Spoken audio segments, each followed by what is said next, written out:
নতুন শ্রমিক নিয়োগ, ছাঁটাই বন্ধ, হাজিরা বোনাস প্রদান ও কিছু কর্মকর্তার অপসারণ সহ বিভিন্ন দাবিতে অশান্ত গাজীপুর, সাভার ও আশুলিয়া এলাকার বিভিন্ন শিল্প কারখানা। শ্রমিক আন্দোলনের কারণে কারখানা বন্ধ রাখতে বাধ্য হয় মালিকপক্ষ।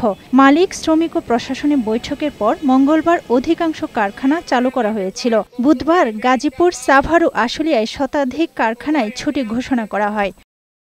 মালিকপক্ষের সাথে দাবি দেওয়া নিয়ে বনিবনা না হওয়ায় এদিন আশুলিয়া শিল্পাঞ্চলের ৪৫টি কারখানা বন্ধ করে দেয়া হয়। ২২টি পোশাক কারখানা অনির্দিষ্টকালের জন্য বন্ধ ঘোষণা করে কর্তৃপক্ষ। এছাড়া শ্রমিক কাজে যোগ দিলেও ২৫টি কারখানায় সাধারণ ছুটি ঘোষণা করা হয়। তবে এ অঞ্চলে সড়কে কোথাও কোনো বিক্ষোভ বা বিশৃঙ্খলার খবর পাওয়া যায়নি। এদিকে বৃহস্পতিবার থেকে আশুলিয়া শিল্পাঞ্চলের সকল শ্রমিকদের কাজে যোগদানের আহ্বান জানিয়েছেন বিজিএমইএর সভাপতি রফিকুল ইসলাম। বুধবার সন্ধ্যায় আশুলিয়া শ্রমিক জনতার সমাবেশে এ আহ্বান জানান তিনি।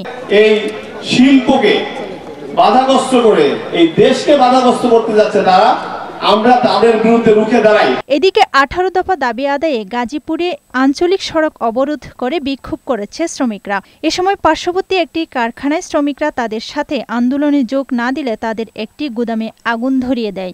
পরে আগুন নিয়ন্ত্রণে আনে ফায়ার সার্ভিস। কর্মবিরতি পালন করছে আড়ং ডেইরি ফুড এভারেজ লিমিটেডের শ্রমিকরাও। এ অবস্থায় ৩টি এলাকায় কারখানা বন্ধ রয়েছে বলে জানা গেছে। এদিকে সচিবালয়ে শ্রম উপদেষ্টা আসিফ মাহমুদ বলেছেন, পোশাক শ্রমিকদের বেতন ভাতা শিগগিরই পরিশোধ করা হবে। অন্যান্য দাবি পূরণে সরকার সব পক্ষের সাথে আলোচনা করে উদ্যোগ নেবে। শ্রমিকদের যে ন্যায্য দাবিগুলো থাকবে, যেগুলো শর্ট টার্ম তাদের প্রবলেম আছে, যেগুলো খুব দ্রুত সমাধানযোগ্য, সেগুলো সমাধানে উদ্যোগ গ্রহণ করা হবে। শিল্পাঞ্চলে পরিস্থিতি স্বাভাবিক রাখতে অতিরিক্ত পুলিশ মোতায়েন রয়েছে। এছাড়া যৌথ বাহিনীর টহলও আছে। ডেস্ক রিপোর্ট, বৈশাখী সংবাদ।